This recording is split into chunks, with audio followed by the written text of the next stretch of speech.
Bienvenue sur Ultra Mental, le podcast de référence en préparation mentale dans l'univers du trail running. Ici, chaque semaine, je reçois des athlètes, des experts et des passionnés pour des échanges inspirants autour d'un même sujet, comment développer un mental solide, performant et serein sur les sentiers comme dans la vie. Vous trouverez ici des clés concrètes, des histoires puissantes et peut-être même un peu d'inspiration pour repousser vos limites. Moi, c'est Pierre, je suis préparateur mental spécialisé dans les sports d'endurance et j'accompagne les sportifs, mais aussi les entrepreneurs et les dirigeants à aligner leur mental pour performer avec plus de fluidité. Allez, je vous laisse maintenant avec mon invité de la semaine. N'oubliez pas de liker, partager et commenter cette vidéo, c'est super important pour son référencement. Allez, bonne écoute. Bonjour à toutes et à tous, je suis aujourd'hui avec Gwendal Moisan, un ultra-trailer breton de la team Décathlon Keep Run. Salut Gwendal, comment vas-tu? Salut Pierre, ça va bien? Écoute, toi t'es breton de ton état, mais t'es plus en Bretagne, hein. T'es exilé dans les Pyrénées en Ariège, ça va, c'est pas C'est trop ça. dur le dépaysement. Ouais, l'air iodé manque un peu par moment, mais après, bon, j'y gagne les montagnes, quoi, on va dire. Ah, il te Ouais, manque un ça peu fait. de. Pardon. Il te manque un peu de pluie, d'embrun, de vent un peu fouetté, de vent à l'horizontale. C'est ça. Bon, après, en Ariège, c'est quand même des montagnes bien vertes, donc on a ce qu'il faut en eau. Bon, impec. Gwendal, pour retracer un petit peu ton parcours, t'as explosé, on va dire, publiquement avec ta victoire sur le Nice UTMB en 2023. Évidemment, t'es pas arrivé à la course à pied en 2023, hein, mais c'est vraiment là que publiquement t'as explosé. T'as eu après un passage à vide qui a duré plus ou moins 2 ans, donc c'est long pour un athlète. Tu Ouais. vas nous expliquer un petit peu ça, et tu es très très bien revenu cette année avec une très très belle victoire du coup sur le GRP, le Grand Raid des Pyrénées, fin août, et comme on disait, au-delà de la victoire, tu me disais que c'était justement la manière et le chrono qui faisait vraiment de cette victoire une belle satisfaction. Donc on va revenir un Ouais, peu sur tout ça. exactement, ouais. Et du coup, avant qu'on rentre un peu dans le sujet, je vais te laisser te présenter. Ouais, donc je m'appelle Gwendal Moisan, j'ai 35 ans. Du coup, breton d'origine et depuis 3 ans, j'habite en Ariège. Je pratique la course à pied depuis 10 ans à peu près. Et depuis 5 ans, de manière, on va dire, un peu plus en recherche de performance. Je fais partie de la team Keep Run depuis l'année dernière. Et je suis coaché par Christophe Mallardet depuis 5 ans maintenant. Et je suis plutôt spécialisé, comme tu le disais, dans les longues distances, quoi, ultra trail, plutôt plus de 100 kilomètres. Ouais, là, j'avais une question justement, après je te laisse continuer. Ouais. Est-ce que tu es aussi du genre à faire du plus court? J'ai l'impression que tu fais vraiment beaucoup, enfin vraiment du long, mais peut-être je me trompe parce que tu publies Non, peut-être un peu moins. ouais, non, c'est ça. En fait, moi, je fonctionne pas beaucoup avec des courses de préparation. Donc, D'accord. ce qui fait que je prends peu de dossards à l'année. Et du coup, c'est des ultras que je fais à chaque fois. Parce que les courses de prépa me réussissent pas forcément trop. Enfin, ça marche bien sur le coup, mais elles me laissent des petites traces physiquement. Donc, on a un peu arrêté de les mettre avec Christophe. On préfère faire des beaux week-ends de volume ou plus jouer sur les entraînements, sur ces intensités-là, qui tu vas en mettre un petit peu moins que ce que tu mettrais en compétition quand même. Mais du coup, ouais, on a enlevé un petit peu les distances plus courtes pour garder vraiment que les objectifs Ça ciblés dans marche. l'année, quoi. Ouais, t'es pas du genre à aller faire de la piste ou du cross l'hiver? Pas trop, non. Ça marche, ça marche. Je te laisse continuer. Et ben, je crois que j'avais fait le tour, hein, à peu près, ouais. Ok, donc ouais, 3 ans dans les Pyrénées, oui, ça faisait partie, Ouais. c'était quoi? C'était un projet perso ou c'était vraiment pour, tu dis, ça fait à peu près 5 ans que tu es plus dans une démarche de performance. Ouais. Voilà, c'était pour allier les deux, perso, performance, qu'on va pas se mentir, si tu veux faire de l'ultra, bon, Oui, c'est on est ça, bien ouais. en Bretagne, mais voilà, on manque un peu de dénivelé quand même. Bah, c'était un petit peu un mélange de tout. Je suis pas parti que pour le trail. C'est un des facteurs qui fait aussi parce que avec ma femme, on aime beaucoup, enfin, aller à la montagne, les randos. Et en fait, tu vois, quand on était en Bretagne, ben, quand on avait des vacances, c'était pour aller à la montagne. Moi, petit, j'ai passé toutes mes vacances, j'allais dans les Pyrénées, tu vois. Donc, et je pense à l'époque, tu vois, mes parents, c'était quelque chose qu'ils avaient peut-être le souhait, mais que ça se faisait un peu moins de déménager loin.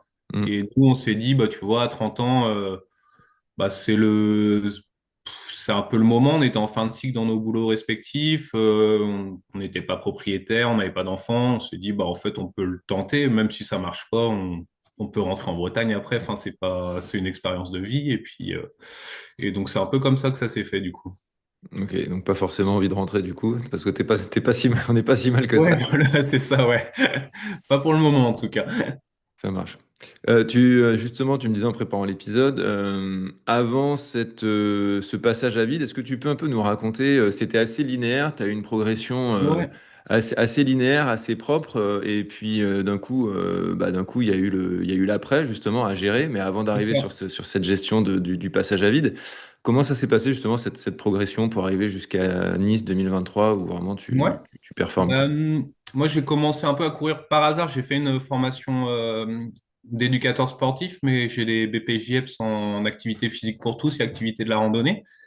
Et à côté de ça, je bossais déjà en village vacances où j'encadrais la randonnée et la marche nordique. Donc, je commençais quand même à avoir une bonne caisse, on va dire. Et durant cette formation, je voyais que j'étais pas mal. On faisait pas mal de sport. Je faisais du foot à l'époque aussi, mais en niveau district.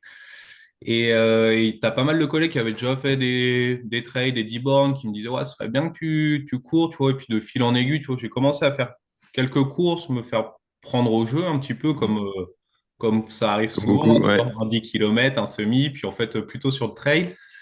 Et de fil en aiguille à faire un petit peu des résultats jusqu'à l'année avant le Covid, où là j'enchaîne pas mal de podiums, tu vois, sur des courses bretonnes, mais plutôt des distances entre 20 et 40 kilomètres. Et j'allais quand même à la montagne faire un trail à chaque fois dans l'année, tu vois, mais pas forcément très long, hein. Et du coup, et après, il y a eu le Covid qui m'a un peu coupé la chic, on va dire. Et en sortie de Covid, j'ai réussi à faire juste 2 courses et qui se sont très bien passées, dont un 80 kilomètres où là, j'ai joué devant, en fait. Jusqu'alors, mes plus longues distances, en fait, je prenais pas de risque, alors que je tournais bien sur des plus courtes distances, mais la plus longue, je me disais, là, faut juste que tu termines, en fait, et je prenais zéro risque, quoi. Donc, je terminais, tu vois, dans le premier tiers, mais j'osais pas, en fait, du tout, quoi. Mhm. Et c'est là après où j'ai fait après cette course-là, où j'ai fait appel à Christophe, en fait, parce que tu vois, j'avais terminé troisième à 8 minutes de la gagne, un truc comme ça. Et du coup, je me suis dit, bah, en fait, qu'est-ce qu'il faudrait pour boucher ces Ouais, il y a 8 peut-être un truc minutes? à faire, ouais. Ouais, voilà. Et du coup, c'est là qu'on a commencé à collaborer avec Christophe. Et après, bah, il y a eu des épisodes de Covid, confinement et Mhm. tout, donc on n'a pas pu trop exploiter la première année de collaboration, on va dire. Même s'il m'a envoyé quand même sur un. Moi, mon projet de départ avec lui, ça faisait 2 ans d'affilée que j'étais allé sur l'Ultra du Haut Gifre récemment. Mhm.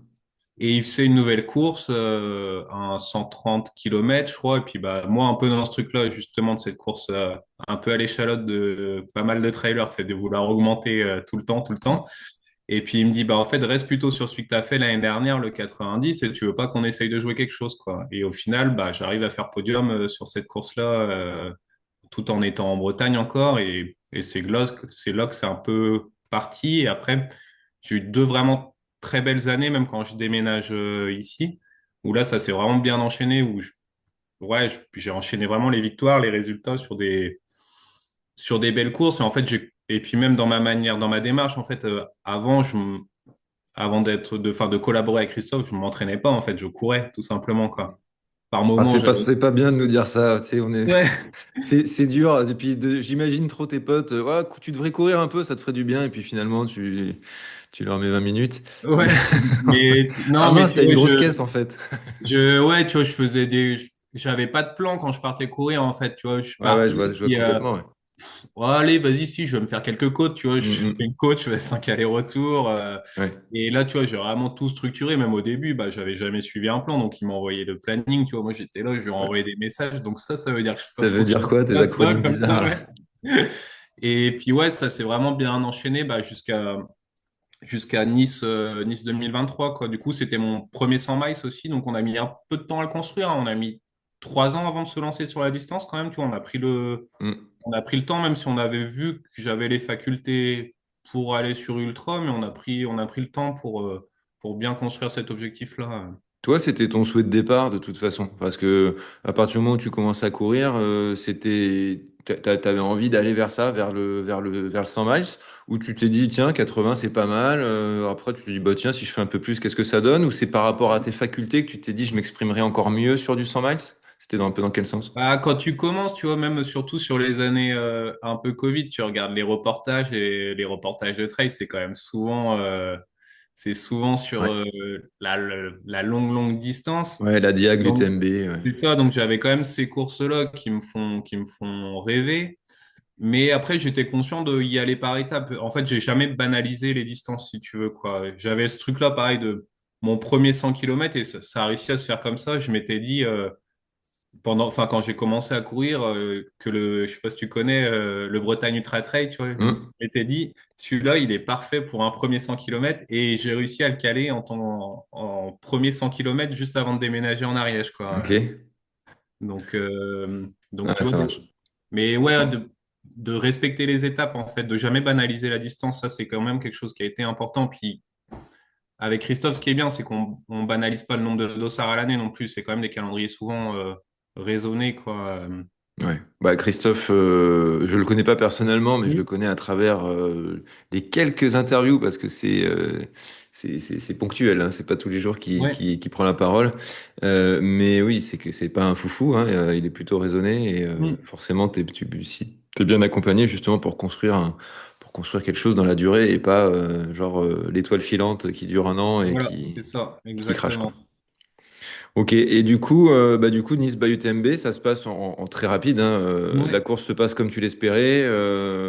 Bah Tu ouais, peux me rappeler un même peu. je l'espérais du coup, mais oui, oui, non, enfin, pour une première sur la distance, oui, je pouvais pas rêver mieux, quoi. Enfin, ça s'est vraiment bien déroulé, malgré un début de course que j'ai trouvé un peu difficile. Je pense que c'était un peu avec l'horaire de départ. Tu vois, on est parti à 13h, j'avais pas trop l'habitude. Tu chopes direct la grosse partie technique, enfin, que ça m'a un peu secoué, plus une grosse descente, je crois quasi 2000 de D- un peu. Donc, tu vois, ouais, les 30 premiers kilomètres, j'étais là, j'ai mis un peu de temps À te à mettre dedans. rentrer un petit peu dans ma bulle. Tu vois, même le fait d'avoir courir avec des camrunners, j'avais jamais eu l'habitude, des Bah choses oui. comme ça, du coup, qui te font un peu, ouais, t'es moins focus sur toi, d'être dans ta bulle. Et en fait, une fois que la nuit est rentrée, là, j'ai réussi à me mettre à courir comme je sais le faire, en fait. Et c'est là où la course s'est vraiment décantée ensuite, quoi. Ok, ok. Que s'est-il passé du coup après ça, après cette victoire? Bah, après cette victoire, du coup, je rejoins le team Kiprun en début d'année suivante, début Mhm. d'année 2024, du coup. 2024, ouais. Et donc, avec Nice, j'avais gagné mon dossard pour l'UTMB. Donc, ma saison était ficelée. Je fais un bon début de saison où je fais 2 victoires en février et mars, notamment sur le Seven Trail, sur le 100 km où je fais un gros chrono. Mhm. Et en fait, après, je me suis blessé. Je me suis fait une déchirure musculaire au quadri et qui m'a plombé ma saison, quoi, complet, quoi. Un mauvais Enfin, moment en plus, là, ouais. ouais, puis je l'ai pris un peu comme une contracture au début. Donc en fait, j'avais déjà eu des contractures exactement au même endroit. Donc aussi bien au début, c'était sûrement une contracture même, qu'on a essayé de gérer avec le kiné tout en continuant à m'entraîner. Et c'est là où j'ai fait enfin, l'erreur de la saison, c'est que j'ai pris le départ d'un ultra en Espagne, le Peñagolosa. J'étais tombé malade un peu enfin, quelques semaines avant. La blessure s'est un petit peu réveillée la veille de course. J'ai pris quand même le départ et en fait, je fais ma première bâche sur cette course-là, alors que tu vois, j'étais deuxième quand je bâche, mais rien n'allait, quoi. Et je bâche au 70e sur 100 bornes, mais en fait, ouais, j'avais plus rien physiquement et du coup mentalement aussi parce que j'étais pas habitué à ce que mon physique Est-ce que déraille ça comme se ça, passe en mal, fait. ouais. Ouais, sur une course, c'était surtout que mon physique, enfin, ça a toujours bien été physiquement mes courses. Et là, ouais, il y a rien qui y allait. Du coup, mentalement, j'avais pas de levier pour répondre à ça. Et puis, enfin, au bout d'un moment, même de toute façon, physiquement, j'avais plus de levier aussi pour y répondre, quoi. Et, Ok.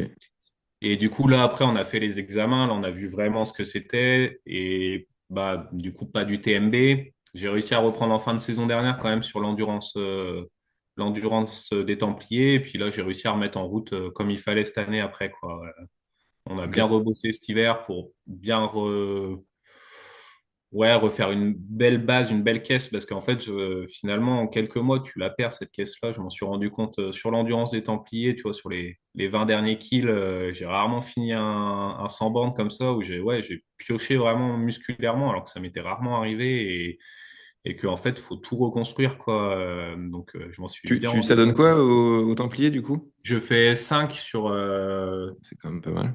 ouais, c'est bien, ouais, mais je veux dire, en fait, j'ai toujours été habitué à, tu vois, finir mes courses, on me l'a toujours dit, enfin, ouais, tu parais frais quand tu termines, enfin, tu termines bien, machin, et là, en fait, là, waouh, Hmm. la dernière montée, mais j'étais éclaté, Faut quoi. dire qu'elle est un peu raide aussi. Ouais, mais ouais, tu vois, et de piocher vraiment comme ça, quoi, que là, Ok. je me suis rendu compte qu'en fait, tu vois, j'avais une base foncière depuis 2 ans, 2, 3 ans, en fait, que même quand tu coupes, tu vois, en fin de saison, elle disparaît pas, en fait. Et là, par contre, là, quand t'es blessé plusieurs mois, elle disparaît, quoi. Parce que ce qu'il y a, c'est qu'avec ma blessure, j'ai pas pu non plus me rattraper sur le vélo. Par exemple, j'étais limité à vélo parce que je pouvais pas faire trop de vélo non plus, contrairement à d'autres blessures où tu peux vraiment garder le Hmm. truc à vélo. Et là, j'ai vraiment baissé en volume, que ce soit à pied ou à vélo. Ok, et du coup, bah justement, quand tu arrives, dans cette période-là où justement bah, tu sors plutôt d'années, bah, comme on disait au début, linéaires, une belle Ouais. progression, bah, du coup, quand tu es habitué à que de la réussite, comment tu vis ce premier échec et ces longs mois, ça se passe comment? Tu le prends bien, tu le prends mal, qu'est-ce qui se passe? Bah, c'est compliqué quand même au début parce que je me rends vite compte que au début j'y crois encore pour participer à l'UTMB et après je me rends vite compte que ce sera pas possible en fait. Donc c'est un peu compliqué. Après il y avait aussi le fait que j'avais rejoint Key en début d'année donc bah tu vois t'as envie de bien faire. C'est la première fois que je suis sponsorisé, que je suis tu vois Hmm. dans une team comme ça. La team marchait super bien l'année dernière en plus. Tu vois et toi t'as l'impression d'être resté à l'arrêt de bus en fait et le bus est en train de passer puis toi t'es sur le côté un peu quoi. Enfin même si j'ai été soutenu bien enfin bien entendu et tout mais en fait t'es là tu vois tout le monde qui tourne qui marche bien puis ouais, et puis toi, t'es à l'arrêt, en fait, c'est ça qui est un peu plus dur. Et puis, et comme je te disais, en fait, le fait bah, ouais, l'équilibre, il était un peu chamboulé. Bah, c'est vachement important, je pense, pour moi, d'avoir l'équilibre bah, perso, pro et sportif. Et là, en fait, les trois sphères, il y avait un déséquilibre, en fait, parce que la sphère sportive, elle tournait plus. Donc ça, c'était un peu compliqué. Puis au début, tu es un peu dans le truc, faut que ça aille vite, tu sais, du coup, tu essayes de faire des plans B tout le temps, en fait, genre, ouais, si je fais pas l'UTMB, tu sais, tu commences à regarder les courses 3 semaines après, tu vois, puis en fait, tu vois que ça décale, puis du coup, tu regardes les courses encore 2 semaines après, puis en fait, au bout d'un moment, non, mais stop, Ouais, on, t'arrêtes de regarder le calendrier des ouais, on courses et arrête tout, quoi. tout, Hmm. là, on va vraiment par étapes, d'abord recourir, enfin, se remettre bien, recourir bien, et après, on fixe un objectif, éventuellement, si ça va mieux, quoi. Ouais, c'est vrai que c'est pas facile à se sortir de cette période de l'acceptation de je suis blessé, quoi. C'est ça, exactement, La ouais. date, on la regarde pas forcément parce que ça prendra le temps que ça prendra et c'est plutôt limite contre-productif qu'autre chose, quoi, de se Carrément. focaliser sur une date parce que ça frustre, quoi. Et puis, ce qu'il y a, c'est comme c'était une blessure musculaire, en fait, c'est une blessure un peu invisible aussi. Enfin, t'as pas Mm. un plâtre, bah, j'ai Ouais. 3 semaines de plâtre, quand j'enlève mon plâtre, Mm. je commence une rééduque. Là, en fait, c'est ce qui est dur un peu avec les blessures musculaires, c'est que c'est toi et tes sensations, en fait. Mm. C'est toi, comment tu es capable de charger dessus. Toi, tu vas dire, oui, bah, moi, j'arrive là, je sens un peu, enfin, tu vois, c'est Mm. dur de quantifier, en fait, ta douleur, ce que tu peux faire, en fait, parce que c'est vraiment entre toi et tes sensations, quoi. Donc, t'as pas enfin, si, t'as l'échographie, les échographies qui te disent, mais si c'est résorbé ou pas, mais ouais, c'est plus dur, je trouve, à expliquer aux gens, quoi. Ouais, bah, qu'en plus ça bouge. Il y a des jours où ça peut aller mieux, tu as Oui, l'impression que tu peux un voilà. peu charger, puis comme tu as quand même t'es un athlète qui t'envoie du volume d'entraînement conséquent quand tout va bien. Donc, Hmm. dès que tu veux faire une reprise, tu vas faire une reprise à 60 bornes par semaine. Enfin, je dis une bêtise, hein, j'en sais rien. Oui, oui. Mais le Kidé, il va dire, ah non, ça, c'est pas une reprise. Euh, Ouais, et puis en fait, c'est du dur. coup, t'as des adhérences. C'est ça qui m'a pas mal aussi, que j'ai eu pas mal de reste un peu sur la blessure, c'est que tu as des adhérences qui viennent se coller à la cicatrice. Du coup, ton muscle, il est un peu, tu vois, il marche pas comme il faudrait. Et du coup, ça te met un petit stress en fait, parce que tu ressens la zone, même si en fait, mais c'est la cicatrice que tu sens. Du coup, tu es vachement alerte. Et ça, faut se le débloquer aussi Mm. que ça a pas relâché, par exemple, c'est la cicatrice que tu sens et ça prend un petit peu de temps aussi, en fait, quoi. Là, justement, tu me tends une jolie perche. Débloquer, justement, bah, ça fait partie des choses qu'on peut travailler et qu'on travaille assez souvent sur la partie préparation mentale. Et ce qui est Mm. assez rigolo, c'est que ça sort du champ du classique. Tu sais, on pense toujours préparation mentale, oui, il faut que genre j'ai un mental de chips, du coup il faut que je fasse une Oui, préparation mentale. Donc c'est hyper réducteur parce que justement préparation mentale, je vais travailler hyper souvent avec des athlètes en rééducation justement ou blessés qui justement ont l'habitude d'avoir beaucoup d'heures consacrées à leur entraînement, qui là n'ont plus rien, donc ont un temps je ultra comprends. libre dans leur journée. Parce que d'habitude, leur emploi du temps est construit autour de la performance et de l'entraînement et qui se sentent complètement perdus avec ce temps libre. Parce que Ouais, malheureusement, j'imagine. tu as le temps de regarder les réseaux, tu as le temps de regarder les copains, comme Ah, tu disais, tes copains du team. Pour peu qu'ils marchent tous très bien et que tu aies deux, trois champions du monde dans le team, voilà, ou c'est ça. championne du monde. Bref, et ben du coup, voilà. Et question, est-ce que tu as déjà, quand ça allait bien déjà, ou là, quand ça allait un peu moins bien dans ton développement d'athlète, est-ce que tu t'étais déjà intéressé à cet aspect-là, à l'aspect mental, ou tu t'es déjà posé la question d'un accompagnement là-dessus? Quand ça allait bien, non, je me suis pas posé la question. Et l'année dernière, je me suis un petit peu posé la question du coup parce que je voyais ouais, qu'il y avait un déséquilibre, comme je te disais, dans ma sphère perso, quoi, un peu du coup. Ouais, que ça tournait pas comme il fallait. Donc c'est vrai que j'avais vu une hypnothérapeute, j'avais fait une séance avec elle, et en fait, je pense que c'était même le fait de parler à quelqu'un qui est pas du tout dans le sport, enfin, qui a pas forcément qui est pas dans cette démarche de performance, mais en fait, c'était moi dire que là, ça, ça allait pas via cette blessure, en fait, et qui m'avait filé quelques tips, et c'est vrai que ça m'avait fait du bien, en fait, de pouvoir en parler, quoi, de cette période qui a été longue quand même, du coup, quoi. Mhm. Et est-ce que justement, bah, là tu fais une séance, est-ce que c'est quelque chose sur lequel tu t'es renseigné? Parce que c'est vrai qu'on en parle de plus en plus, j'en suis un bon exemple avec le podcast, Ouais, mais est-ce que tu t'es déjà dit ça pourrait être un axe de progression significatif? Oui, non. Si oui, quand est-ce que je le mets en place? ouais. Je sais que par exemple Christophe Malardet, ton coach, je l'ai entendu Mm. dans un podcast, je crois que c'est sur Nolio, j'ai un doute dire que il y a quelques années de ça, il s'était rendu compte qu'il lui manquait cette corde-là Ouais. de la partie mentale pour certains de ses athlètes, pas tous, et puis ça dépend dans quel cas, dans quel contexte.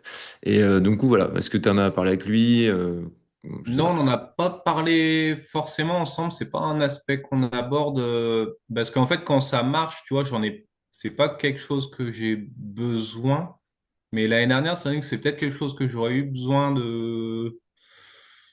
de l'évoquer un peu plus, ouais, que ça allait pas trop, enfin que c'était compliqué en fait, quoi, Mm. du coup cette période-là. Et c'est vrai ouais, c'est des choses, on est peut-être pas forcément assez accompagné, enfin en tant que sportif, quand on est blessé sur cet aspect-là, en fait, bah, il y a la blessure physique, mais du coup il y a la blessure mentale qui va avec, en fait, quoi, Mm. qui va de pair avec la blessure physique, je pense. Ah ouais, complètement. Enfin, moi, c'est mon point de vue. Ouais, C'est facile parce que je fais ça toute la journée. Mais on se rend pas compte, effectivement, que on peut pas dire à un sportif, bon, bah, c'est bon, t'as le temps de te reposer, repose-toi, quoi. Profite, ouais, tu sais, profite de ce temps-là. Bah non, ça marche pas comme ça.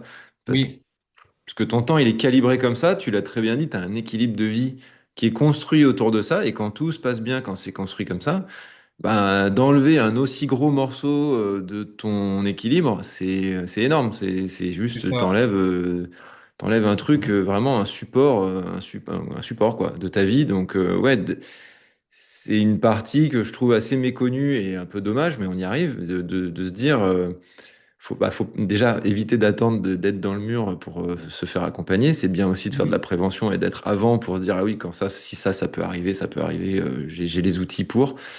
Mais ouais, effectivement, forcément, l'équilibre, il est rompu, quoi.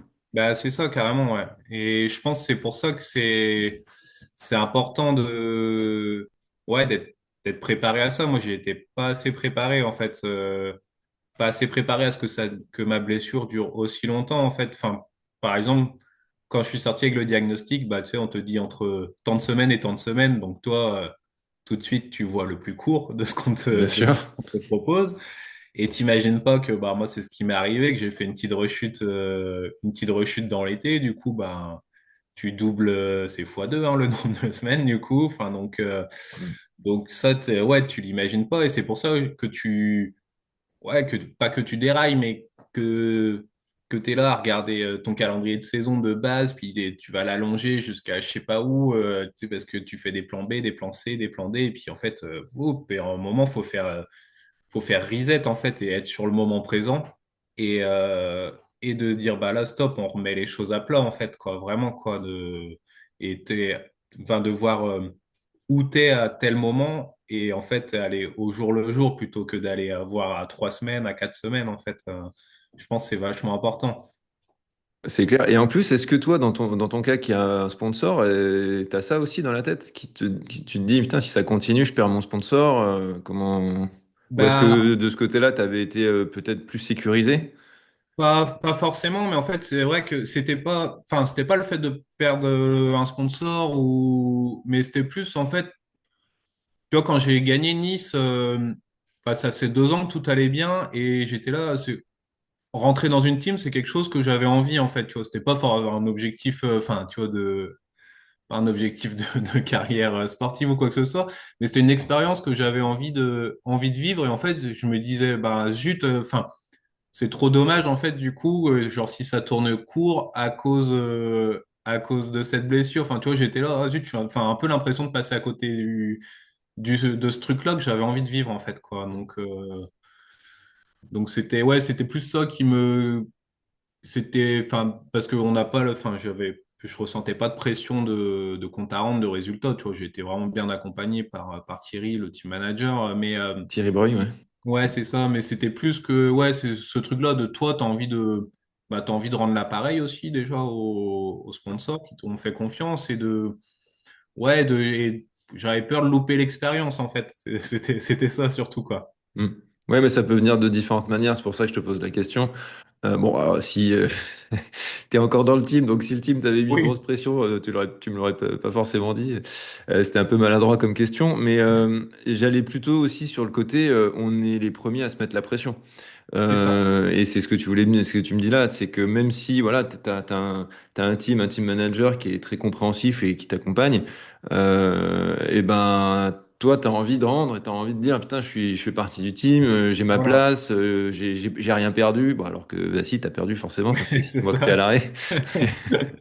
Et c'est nous qui nous mettons les plus grosses pressions, en fait, les plus grosses charges en C'est général. ça complètement. Puis moi, j'ai un peu ce truc-là depuis que j'ai commencé à faire des résultats, j'ai un peu ce truc-là de syndrome de l'imposteur en plus. Donc du coup, enfin parce que quand plus jeune, j'ai jamais été dans une démarche trop de performance. J'ai l'impression que tu vois que mes résultats me sont tombés dessus un peu comme Ouais, ça. ouais. Et en fait, du coup, quand t'es à l'arrêt sur une période enfin, de blessure et en fait, ce syndrome-là, il revient, il revient fois 10 un peu, quoi. Ouais. Ah, c'est marrant. Ouais, bah, tu m'étonnes. Bah, surtout quand ouais, tu es dans une belle équipe avec des gens peut-être qui connaissent les teams Espoir France depuis qu'ils ont 16 ans. C'est ça. Ouais, forcément. Euh, ouais, quand on préparait l'épisode, pour avancer un petit peu, du coup, je te demandais si tu avais déjà été accompagné, donc nous as répondu. Mais par contre, tu as été assez autodidacte quand même dans cette pratique et sans trop le savoir, entre guillemets. Tu m'as raconté une Ouais. anecdote que je veux bien que tu redéveloppes là. Bah, on t'a dit ou tu t'es rendu compte que tu faisais quand même pas mal de trucs, pas mal de petits outils que tu avais qui étaient carrément de l'ordre de la vraie prépa mentale et vraiment de te structurer mentalement pour une course. Comment ça s'est passé? Enfin, entre guillemets, comment t'as découvert ça?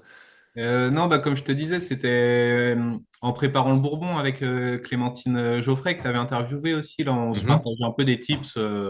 sur des recos qu'on a fait. Et puis, moi, je lui disais deux, trois petites choses que je faisais. Et c'est là qu'elle m'a dit que c'était, ouais, qu'il y avait pas mal de choses où c'était de la prépa mentale, en fait, quoi. Enfin, je sais pas si tu veux que je développe ce Ah ouais, que. ouais, vas-y, ouais, Ouais, ouais, bien sûr. ouais, moi, je fais pas mal de visualisation, en fait, sur les courses, du coup. Et ça, je l'ai fait pas mal sur, bah, quand tu fais de l'ultra, tu passes beaucoup d'heures dehors, donc sur mes sorties longues, en fait, tu vois, je l'ai fait pas mal. Mais ce que je fais, enfin ouais, l'étape d'avant, on va dire, c'est que j'écris mes comptes rendus de course. J'essaye de Ok. faire ça souvent, c'est ce que je te disais, j'essaye de faire ça souvent à chaud, Ouais. genre la semaine qui suit la course, pour vraiment que tout soit frais. Parce qu'en fait, si tu laisses passer trop de temps, tu vas garder que le meilleur. Tu vois, enfin, Mm.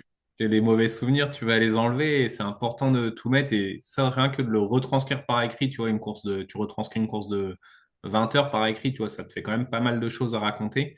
Mhm. Et du coup, je trouve ça vachement important. Et après, bah, ça m'arrive de les relire avant les courses, du coup, avant d'autres courses, pour aussi me souvenir des choses qui ont marché, qui ont moins bien marché.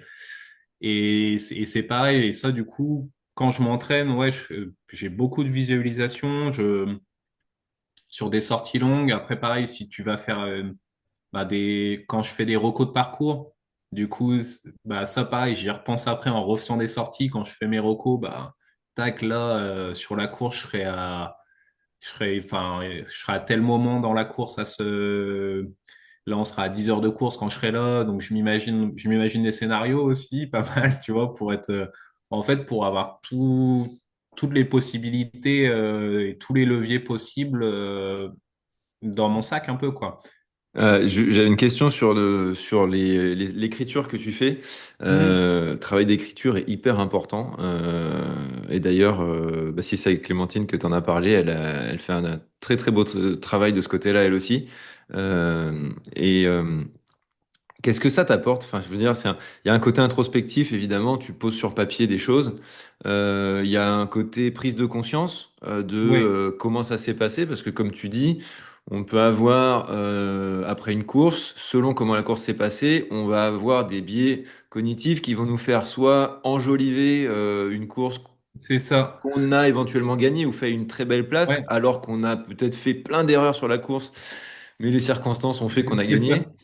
Et vice-versa, une course qu'on juge un peu pourrie parce qu'on n'a pas fait le résultat escompté, mais qu'on a vachement bien géré au final et avec plein de points positifs. Donc t'arrives à justement à chaud à poser la réalité entre guillemets de ce qui C'est vient de se ça, et c'est passer. me faire prendre conscience aussi, en fait, je crois, des fois, de ce que j'ai réussi à faire quand ça marche bien, en fait, de moi l'écrire, de me dire, bah, en fait, c'est toi qui as fait ça.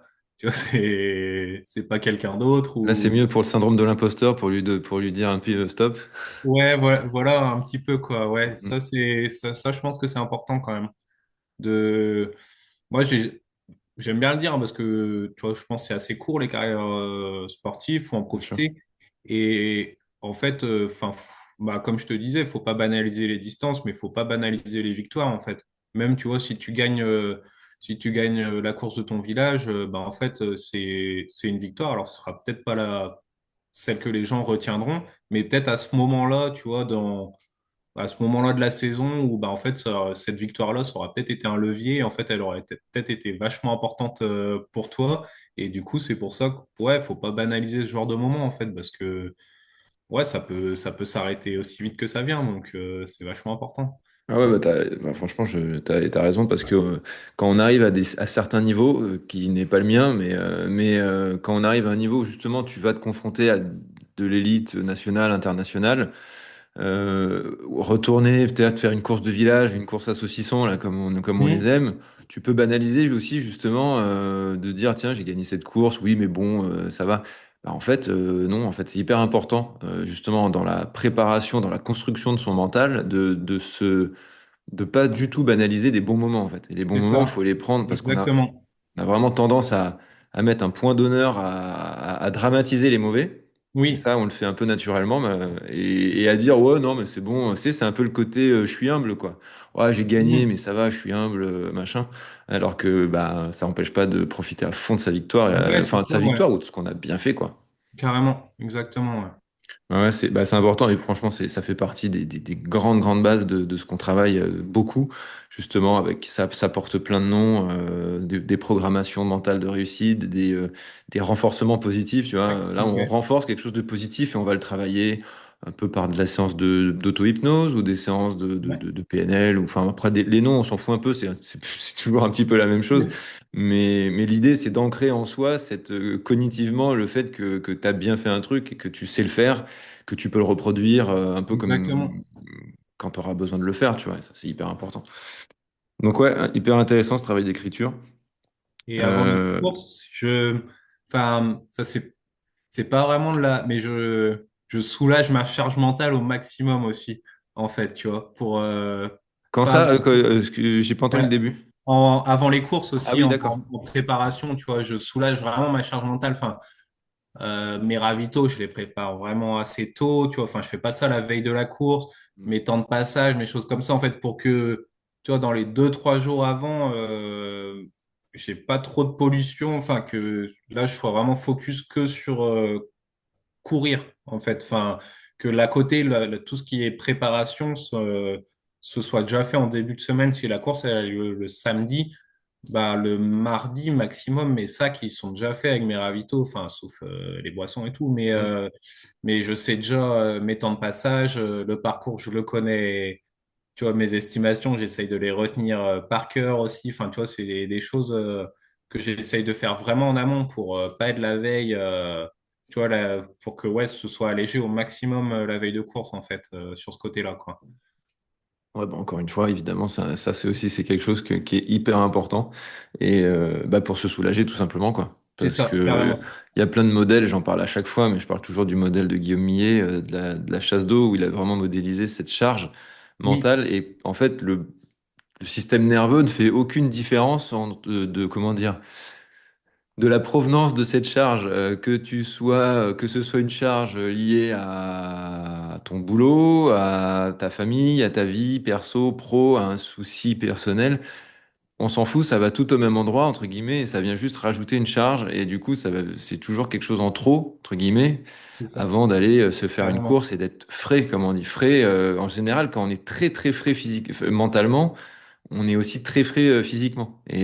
Oui, oui, ça va de Et à pair, hein. l'inverse, on peut être le mieux préparé du monde physiquement. Si mentalement on est à bout, en général, on va pas très très loin. Et c'est ça qui est. Bah, Mm. on sait qui contrôle qui, hein. On sait que c'est plutôt le mental qui contrôle les jambes plutôt que l'inverse. Mais ouais, ouais, donc faire ce travail-là avant, évidemment, que bénéfique. Et tu parlais du coup de visualisation. Alors, c'est marrant parce qu'il y a beaucoup, beaucoup d'athlètes évidemment qui le travaillent, chacun à sa manière. Là, je pense à Yves Elouri, que tu dois connaître, un athlète Ouais, breton, très bon athlète breton aussi. carrément, ouais. Et lui, la visualisation, il la pousse dans le.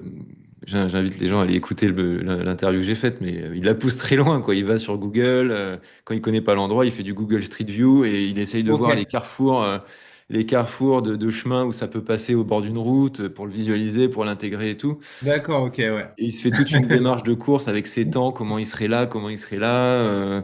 Et après, il arrête par contre. Mais au moins, il a tout en tête et c'est Mm. comme ça qu'il se sent bien, tu vois. Mais par contre, je dis pas que c'est ce qu'il faut faire, hein.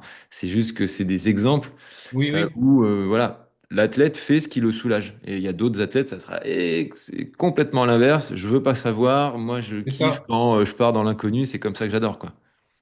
Moi, j'ai besoin de me, ouais, moi, c'est pareil, j'ai besoin de me soulager de pas mal de choses, quoi, d'avoir le moins d'inconnus possible. Et ça va être pareil sur, quand ma femme, elle me fait l'assistance, sur le sac, tu vois, il y a tout qui est en double quasi pour prévoir, Mm, la mm, mm, moindre, tu vois, que, en fait, je sais pas, je vais te dire une connerie, mais je pète un bâton. En fait, je switch direct. Bah, c'est pas grave parce qu'au prochain ravito, mm, ma femme, elle est là. Elle a une paire de bâtons de rechange.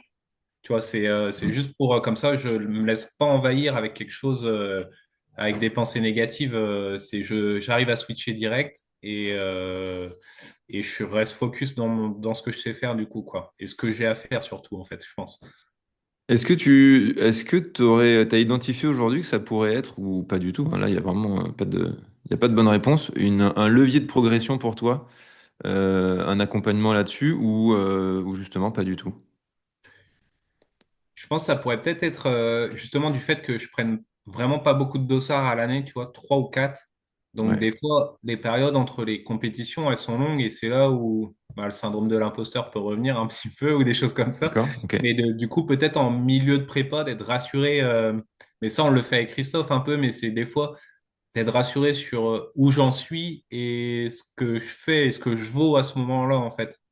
Je sais pas si Ok. tu vois ce que je veux dire un petit peu Ouais, de... ouais, ouais, je vois bien. Bah, enfin, j'imagine, c'est tellement long. Je sais pas si tu te prépares sur 4 ou 5 mois. C'est ça. Et du coup, T'as besoin d'être rassuré sur si je ce que tu vas m'entraîne, dans le bon chemin, quoi. c'est ça, et je m'entraîne beaucoup tout seul en plus. Donc, du coup, t'as pas, des fois, ce petit manque de repères que mentalement peut être un peu dur de savoir où t'en es par rapport aux autres. Et du coup, comme tu le disais en début d'épisode, en plus maintenant, t'es vachement alimenté, par les réseaux. Et, Mm. enfin, et encore, j'essaie de pas trop y être. Enfin, tu vois, sur Strava, enfin, j'ai un compte, mais je le laisse fermé. Je regarde pas ce que font les autres. Mais pour pas se comparer, quoi. Mais Mm. c'est ça, peut-être, ouais, sur des milieux de prépa, d'arriver à se recentrer sur ce que tu fais et vers où tu vas un petit peu, c'est là que ça pourrait peut-être être intéressant pour moi, je pense, quand j'ai ces petites périodes de doute sur des longues prépas, en fait. Et tu penses que ça t'apporterait quoi? Plus de sérénité ou plus de confiance? Ouais, un peu les deux, je pense, du coup, ouais. Ah, ok, c'est intéressant. Ouais, Intéressant. Mais tu vois, tu parlais des réseaux Strava. euh, à l'approche de l'UTMB chaque année, si tu écoutes un petit peu, ouais, il y a quelques podcasteurs, ou on va dire influenceurs du trail, tu vois très vite qu'il y en a certains qui s'envoient des charges pas possibles. Et on est à 3 semaines de l'événement. ouais, c'est ça. Et ça tourne à 220, 230, 240 bornes semaine. Et bon, bah, bizarrement, c'est jamais ceux qui Oui, oui, performent. oui, Mais ça, c'est la course à l'échalote. Enfin, je pense que vient complètement. vraiment de ça, quoi. Moi, ça, tu vois, là-dessus, ça, je suis OK avec moi-même parce que je sais que Christophe, il a sa méthode. C'est pas le coach qui nous fait borner le plus, mais en fait, je sais que ça marche, que ça a déjà marché pour moi. Donc, en fait, là-dessus, je suis pas à me dire, enfin, voilà, ça, là-dessus, j'ai vraiment entièrement confiance en lui, quoi. Donc, Mm. ça, j'arrive à rester loin de cette course à l'échalote au kilométrage, quoi. Même si c'est sûr, c'est grisant des semaines où tu vas faire un gros Bien sûr. volume et tout. Et puis, bah, c'est chouette parce que c'est ce que tu aimes faire normalement, de passer Mm. des heures en montagne et tout. Mais c'est sûr que c'est grisant. Mais en fait, oui, tu peux pas faire ça toutes les semaines, en fait, quoi. Ouais, on peut le faire un petit peu plus, un peu avant, parce que là, aller chercher, enfin, je trouve que c'est vraiment jouer avec la limite d'aller chercher le rebond, de se mettre une énorme charge pour faire une surcompensation de dingue, mais millimétrée au jour.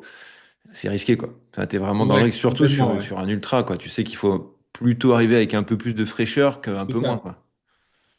Après, comme tu disais, Christophe Mallardet, on l'a pas présenté parce qu'on part du principe que tout le monde le connaît, mais pour en donner en 3 mots, il a quand même, enfin, c'est le coach emblématique de François Den. Ouais. Bon, ça a plutôt fonctionné.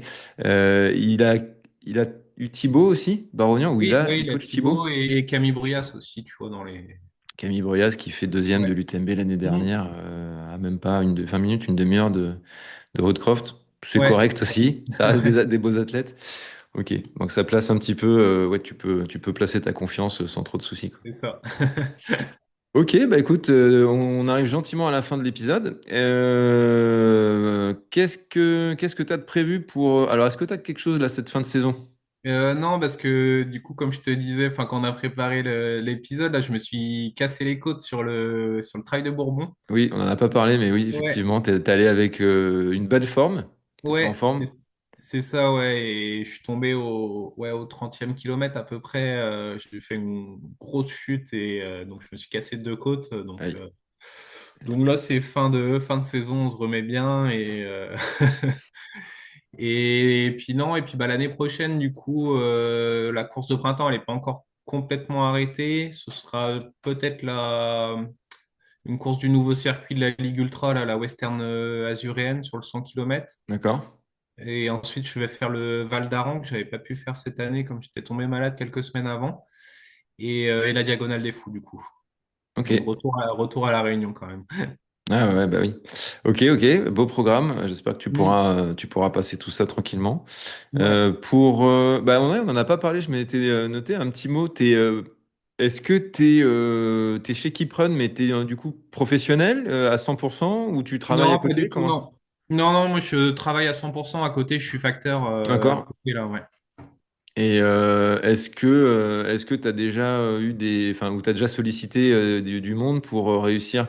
Je pense à Decat parce que on a entendu pas mal de choses avec Pierre Livache Ouais, qui a gagné les Templiers cette année. Enfin, il a expliqué qu'il était à 80%, qu'il y avait un espèce de, comment dire, de programme qui pouvait être mis en place au cas par cas pour des athlètes. Enfin, je sais qu'ils ont des choses pour des athlètes, justement. Donc, comme tu t'es pas un employé Decathlon, hein, oui. t'es dans la team, mais, ou avec la Poste, est-ce que tu as déjà tenté des choses pour Bah, essayer de te dégager du temps? avec la Poste, j'avais fait une demande après avoir gagné Nice qui n'avait pas abouti. Là, j'ai fait une demande un peu plus haute. On m'a un peu aidé à toquer un peu plus haut. Donc là, je suis sur une demande qui est en attente. C'est vrai que j'aimerais bien parce qu'en plus, je t'avais dit ça en prépa de l'épisode, je viens d'être, enfin, je suis jeune papa là depuis le printemps. Donc c'est vrai que là, bah, comme on parlait des trois sphères, là, il y a la sphère familiale qui a grossi Qui vient de aussi. grossir, qui vient de prendre un peu plus de Ouais, volume, ouais, c'est forcément. ça. Et donc ouais, c'est vrai que j'aimerais bien avoir c'est pas forcément plus enfin, si pour m'entraîner, mais c'est que, ouais, que c'est que mon temps soit mieux réparti, moins speed aussi, quoi, en fait, quoi, plus apaisé un petit peu c'est vrai qu'il y a certaines journées, ça va très vite et dans la durée, je suis pas sûr que ce soit une très bonne chose, quoi. Bon, bah, surtout que bah, quand on veut commencer à performer, c'est qu'on va chercher des millimètres et les millimètres, Mm. ils se gagnent aussi beaucoup dans la récup, quoi. Dans Ouais, exactement, ouais. la récup, le sommeil, forcément. Bon, après, quand on est jeune papa, le sommeil, on attend un petit peu avant de le C'est ça. retrouver, mais Ça va ouais. encore, on est assez chanceux. Bon, ok. Bah, j'espère que que tu pourras avoir, je sais pas, quelque chose, un petit aménagement. Ça serait quand même bien de pouvoir s'exprimer un petit peu encore mieux, quoi. Bah ouais, c'est ça, ouais. Pour suivre ton actu, du coup, tu communiques légèrement, on va dire. Ça se passe Ouais. surtout sur les réseaux, sur Insta? Ouais, sur Instagram, ouais. Ok. Pour Instagram et bon, Facebook, ceux qui ont encore Facebook, mais Ouais, c'est vrai que Facebook, ouais, c'est ça, ouais. c'est un peu en train de mourir. Ok, allez, dernière question. Si tu avais une personne à me recommander, du coup, pour passer dans le podcast, un athlète, un confrère, une personnalité qui t'inspire? Ben, je peux en citer plusieurs, enfin deux. Ah, tu en cites tant que tu Ouais. veux. Non, j'avais pensé à un athlète, mais là, du coup, cette année, enfin, que je trouvais un peu sous-coté ces dernières années, enfin, sous-coté qu'on n'en parlait pas assez. Moi, je pensais ben là, du coup, il a fait deux à l'UTMB, mais à Ben Diman, tu vois, je trouve que Ah c'est oui, quelqu'un qu'on n'entend pas, enfin, il fait pas de bruit, en fait, et tu regardes ses résultats depuis 4 5 ans. c'est Enfin, ouf. c'est monstrueux, et puis il a une polyvalence de dingue, quoi. Enfin, tu vois, je crois qu'il vaut 30 minutes au 10 km l'hiver Ouais, il dernier. court le semi en 1,04, je crois, un truc comme ça. Enfin, il peut aller sur la Et, Saint-Élion et sur la Diagonale des Fous, ouais. ça va très Et bien, là, quoi. bon, les médias l'ont plus mis en avant cette année, enfin, même à partir du printemps quand il a gagné le Ventoux, mais je trouvais que sinon, avant cette année, en fait, on n'en parlait pas du tout, et pourtant, ce qu'il faisait, c'était incroyable. Mais ouais, j'aime bien cet athlète, tu vois, il fait pas de bruit, enfin, on n'entend pas parler de lui, et c'est, bah, il réussit quasi tout ce qu'il fait, quoi, et ça, Ah j'aime. ben, tu prêches un convaincu. Alors, je l'ai pas encore démarché parce que déjà, il vient d'avoir deux jumeaux, enfin, Ouais. un père de jumeaux. Par contre, j'en ai parlé au moins dans minimum trois ou quatre épisodes là avant celui-là où je disais que c'était vraiment l'athlète là qui me donnait vraiment, vraiment, entre autres, envie de l'avoir parce que dans ce qu'il disait là sur les derniers podcasts qu'il avait fait, franchement, il est inspirant quoi. Mm. Il a un parcours de vie inspirant, il a des choses, et puis il a je sais pas, une énergie, une manière de le dire très détaché, très cool, et à côté de ça, c'est une machine, quoi. Donc, Ouais, carrément, ouais. ça faisait vraiment un mixte assez marrant. Enfin, il a traversé je sais plus lequel, si c'est l'Appalachian ou le Trail ou le Pacific Crest Trail, je sais pas, aux États-Unis, Ouais, ouais, un des deux, oui, oui, c'est vrai, ouais. un des deux, comme ça, parce que bah, il avait envie de marcher. Enfin, bref. Ouais, ouais, effectivement. C'est dans la liste, je me le Cool, note. trop bien. Et après, là, je pensais, enfin, là, c'est plus parce qu'on en parle un peu plus, mais moi, j'ai toujours suivi, bah, tu vois, en tant que Breton, les courses au large, comme le Vendée Globe ou les choses comme ça. Là, du coup, ça a été mis un peu en relation avec Mathieu Blanchard qui a fait la Transat. Mais en parlant de mental, les skippers, tu vois, qui Ah font ouais. le Vendée Globe, enfin, Ah, ça, je pense, ça doit être hyper intéressant que si tu peux en interviewer un, à l'occasion, parce que, enfin, pour moi, c'est des machines de guerre. Enfin, ce qu'ils font, c'est inhumain, quoi. C'est inhumain et surhumain surtout. Ouais. C'est incroyable, quoi. Ah ouais, complètement, complètement. Et bah, tu le disais très bien. Mathieu Blanchard en a beaucoup en parlé parce que lui, pour le coup, il communique fort. Ouais, Mais du coup, il a vécu visiblement une transat l'enfer. ouais. Je crois qu'il a des côtes pétées en plus. Oui, oui, j'ai cru voir ça, ouais, exactement. Il avait mal aux côtes parce qu'il se faisait chavirer d'un bout à l'autre. Et oui, il avait raison d'avoir mal, enfin, entre guillemets, parce qu'elles sont cassées. Mais ouais, en fait, il disait que c'était à côté, ce qu'il faisait en ultra, c'était de la rigolade, quoi. Enfin, des mecs Mm. ne dormaient pas, ils étaient tout le temps sur le qui-vive, ils se faisaient secouer dans tous les sens. Après, prend une habitude aussi, hein, le gars. Ça, Voilà. ouais. Mais ouais, ouais, il disait que c'était ouais, quasiment inhumain, quoi. Enfin, il devait tout faire, réparer. Enfin, on n'arrive pas cognitivement ce qui se passe, C'est c'est ça sur des courses en solitaire, là, quand ils font ça pendant 3 mois, mais Ouais, c'est incroyable, là, enfin, ouais, le manque de sommeil, l'engagement physique, le bruit permanent, moi, ouais, tous les 4 ans, quand il y a le Vendée, moi, je suis ça, j'adore suivre ça, et je ouais, me dis, pareil. ouais, mais c'est incroyable ce qu'ils font, quoi. Bah, d'autant avec l'histoire du dernier vainqueur. Comment Charlie Dalin? Charlie Dalin qui a une tumeur de la taille Ouais, d'un pamplemousse qui fait ça. Enfin bon bref, c'est un truc de... Ça rajoute de l'incroyable à ce qui était déjà complètement fou quoi. carrément, ouais. Mais ouais. Ok, cool. Allez, bah écoute, parfait. Merci pour ton temps, Gwendal. C'était super sympa. Bah, merci à toi. Je te souhaite le meilleur, bah, déjà de ressouder ces côtes là, et puis de Ouais, c'est repartir en pour une bonne belle voie. année 2026. Super, bah, je te remercie, Pierre. Allez, à plus, ciao. Salut! Cet épisode est déjà terminé, j'espère qu'il vous a inspiré ou apporté des pistes concrètes d'évolution. Si c'est le cas, merci de laisser 5 étoiles sur votre plateforme d'écoute favorite.